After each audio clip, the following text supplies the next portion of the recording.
نحمده ونستعينه ونصلي على رسوله الكريم أما بعد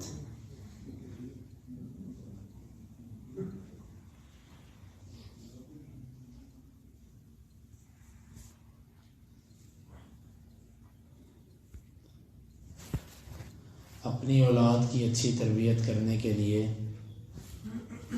اپنی اولاد کو اپنا صدقہ جاریہ بنانے کے لیے اس پر محنت کرنی پڑتی ہے۔ سب سے بڑی چیز اپنی اولاد کو عقیدہ توحید کے بعد جو انسان دے کر جاتا ہے وہ 5 وقت کی نماز ہے۔ اگر آپ کی زندگی میں، ہماری زندگی میں، ہمارے بچے ہمارے ساتھ اٹھ کے مسجد جاتے ہیں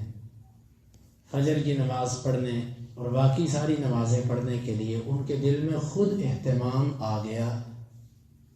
تو سب سے بڑا دنیا کا سرمایہ ہم نے حاصل کر لیا۔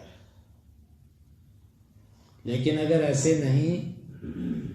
تو پھر یہ سب سے بڑا خسارہ ہے اور اس کے بارے میں اللہ تعالی ہم سے پوچھے گا کہ تم نے اپنی اولاد کی دین کے اعتبار سے تربیت پر کیا کیا۔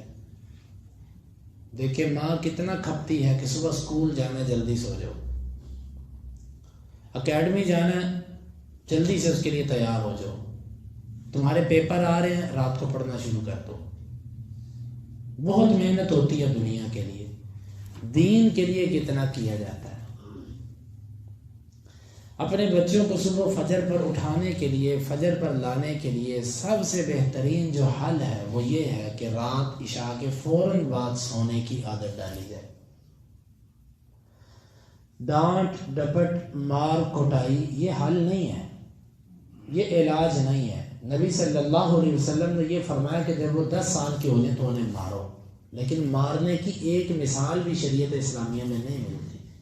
کہ آپ نے فلاں بچے کو مارا اور نماز نہ پڑھنے پر۔ یہ ایک صرف ڈراوے کے طور پر تھا۔ اب مسئلہ یہ ہے کہ رات کو جب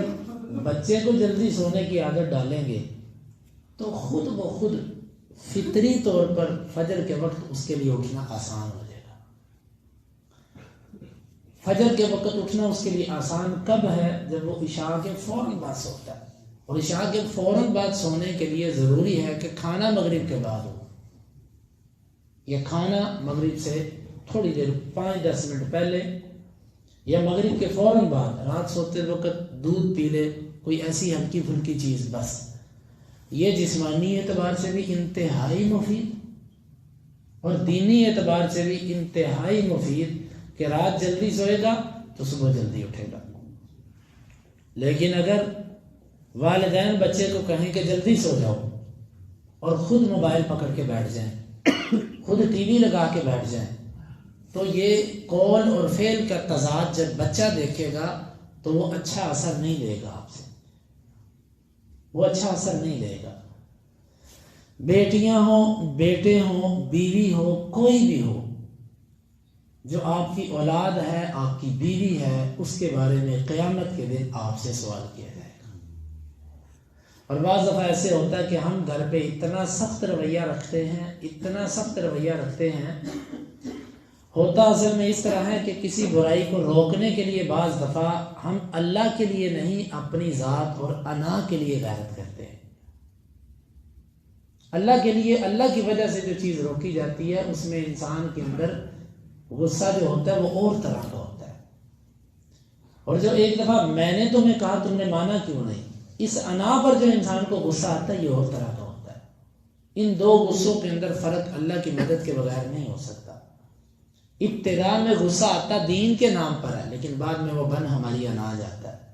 ہماری ضد بن جاتا ہے، جس کی وجہ سے گھر ٹوٹتے ہیں، گھروں کے اندر نفرتیں، کوئی ایک دوسرے سے بولتا نہیں، ایک دوسرے سے بات نہیں کرتا، عجیب قسم کا گھر کے اندر گھٹن کا ماحول ہوتا ہے۔ پھر وہ بندہ باہر جاتا ہے اس کو سکون ملتا ہے، گھر جاتا ہے اس کو بے چینی ہوتی ہے۔ یہ بھی ناکام بندے کی نشانی ہے۔ بھائیو دوستو، ضروری ہے کہ ہم اپنی اولادوں کو ان عادتوں پر پکا کر جائیں کہ کل کو جب ہم قبروں میں پہنچے ہوں تو ہمارے بچے مساجد کو جاتے ہیں۔ یہ سب سے بڑا سرمایہ اور سب سے بڑا صدقہ جاریہ جو ہم چھوڑ گئے۔ مسجدیں بنانا نیکی ہے، کنویں کھدوانا نیکی ہے، اور رفاہی کام کر دینا نیکی ہے، لوگوں کی بچیوں کی شادیاں کرنا نیکی ہے، لیکن سب سے بڑی نیکی جو میرے گھر پہ تھی اس کو میں چھوڑ گیا، اس کو میں بھول گیا۔ کیا فائدہ ہوا کہ میں تو قیامت کے دن اللہ تعالیٰ مجھے کہے چلو ٹھیک ہے تمہاری نمازیں تم چلے جاؤ، لیکن میرے بچے اور میری اولاد وہ پیچھے رک جائے۔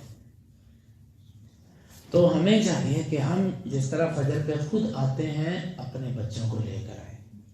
اپنے بچوں کو اس کی عادت ڈالیں، اور یہ عادت اسی صورت میں ہے کہ پورے گھر کا ماحول ہو کہ عشاء پر لائٹیں بند ہو جائیں، بس عشاء کی نماز ہو لائٹیں بند ہو جائیں گی فوری طور پہ، کوئی بات چیت نہیں ہوگی، نیٹ بند کر دیں، سب پیچھے سے بند کر دیں نیٹ کو، اور اسی طرح جو بھی کوئی سلسلہ اس کو بند کر دیں تاکہ بچے 1 دن 2 دن 4 دن آہستہ آہستہ ان کی عادت بن جائے۔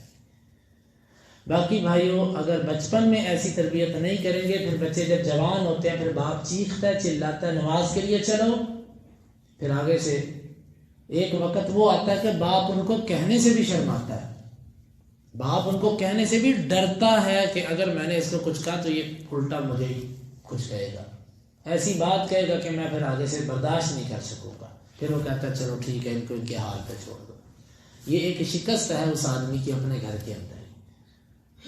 تو ہمیں چاہیے کہ ہم اپنی اولادوں کو، اپنے پورے گھر کے ماحول کو اگر فجر پہ اٹھانا چاہتے ہیں، فجر سے پہلے اٹھانا چاہتے ہیں، تو اس کے لیے لازم ہے کہ ہم گھر کا ماحول اچھا بنائیں۔ اللہ تعالیٰ سے دعا ہے کہ اللہ تعالیٰ ہمیں ان چیزوں کو اپنی زندگی میں لانے کی توفیق عطا فرمائے۔ اللہم انفعنا بما علمتنا وعلمنا ما ينفعنا وزدنا علما وآخر دعوانا الحمدللہ رب العالمین۔ جمعۃ المبارک ہے، جمعہ کے آداب سورہ